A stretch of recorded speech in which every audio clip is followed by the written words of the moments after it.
Last week I received this message from Uber. Hi Joseph, we're investigating a report from a trip. Your account has been placed on hold while we look into this report. Immediately when I saw this, I was of course completely shocked. Let's discuss.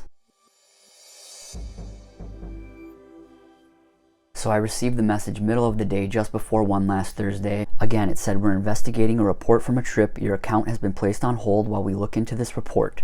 This investigation can only be completed by a member of our trust and safety team. If you have media/supporting documents related to the safety incident, you may choose to save/download it. For reference, the time period for the related incident is October 20th to October 22nd. We won't immediately request the media/supporting documents you choose to save or download. Any information you choose to provide will be requested later. Thank you for your patience while we look into this matter. You should expect to hear from a member of our team soon. So needless to say again, I was completely shocked by this. I always try to conduct myself professionally and would never try to do anything out of bounds. This report was filed 2.5 weeks after the incident occurred. In my mind, I'm thinking if something ever happened like that to me personally, I would file a report immediately. I then tried to access my driver app, and this is what I saw when I tried to log in. We are unable to log you in at this time. Please reach out to support for further assistance. And then when I clicked contact support, it brings me through this process of trying to reactivate my account. So I immediately actually did go through that process, and I also replied to the email they sent me. I was still receiving support notifications from the Uber driver app, even though I was not allowed to access the Uber driver app. So anytime I would click one of those notifications,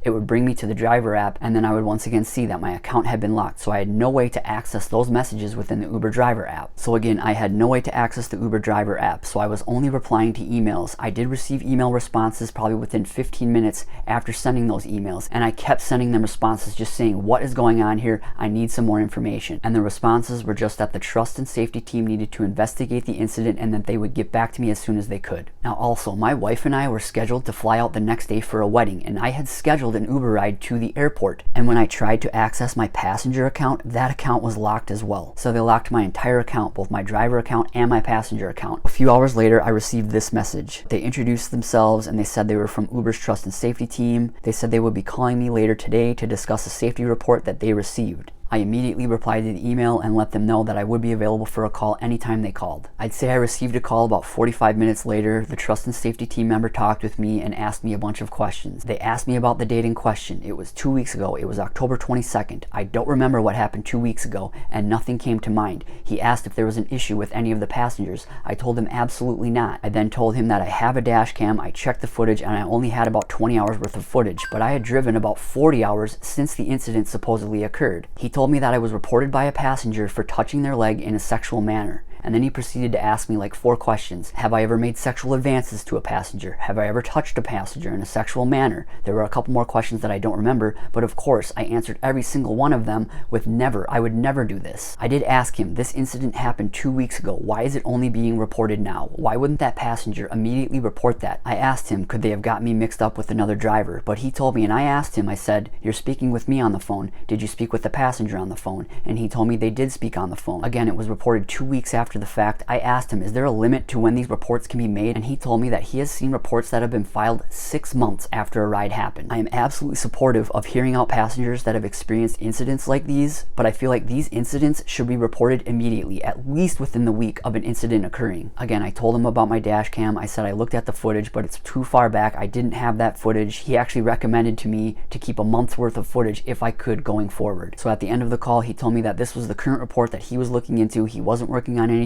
else, and that he would come to a resolution within a few hours and let me know. About an hour and a half later, I received this message. Hi Joseph, thank you for your patience while we investigated this report. After careful review of the information available, your account has been reactivated. You may continue to use Uber apps. So I'm assuming that they looked into all of the factors. The fact that I've given over 10,000 rides and have never experienced something like this. The fact that I have a dash cam. I'm trying to protect myself from things like these. The fact that it was reported 2 weeks after the incident occurred. Again, I am fully supportive of hearing out passengers for incidents like these if they do actually happen to them, but if this passenger was trying to commit fraud, it is really ridiculous and they have no idea how much they can affect someone. So going forward, I'm going to keep at least a month's worth of footage from my dash cam. I'm going to store it on my computer. Also, I'm going to continue to do everything in my power power to never come into contact with my passengers. I want all of my passengers sitting in my back seat kitty corner from me. The only time that I have and will continue to allow a passenger to sit in my front seat is if there's 4 people, there's 4 passengers, or if it's a passenger that gets sick easily and they need to sit in the front seat. Also, on the call with the trust and safety team, I told them that I try to never come in contact with my passengers. I say the closest I ever get to a passenger is if I'm handling their bags either to or from the airport. Again, immediately when I received the initial email, I knew I did nothing wrong, but it still was scary and really unnerving. So that's what happened. A pretty frantic Thursday for me last week. Has this ever happened to any of you? If it has, leave a comment below and let us know your story, how you handled it, and how it was resolved. Again, the most important lessons that I learned from this was to keep that month's worth of dash cam footage and always keep my distance from passengers. Never have a reason for a passenger to report me like this. Always have my passengers sit in the back if they can. If you've yet to download the Solo app to help you manage your rideshare business and earn more, our referral link is in the description. We also have a free newsletter and the link to sign up for that is in the description as well. If you've yet to watch my previous video on the new important information that Lyft provides on their upfront fare screen, be sure to check that one out. Thanks again for watching and drive safe. Thanks.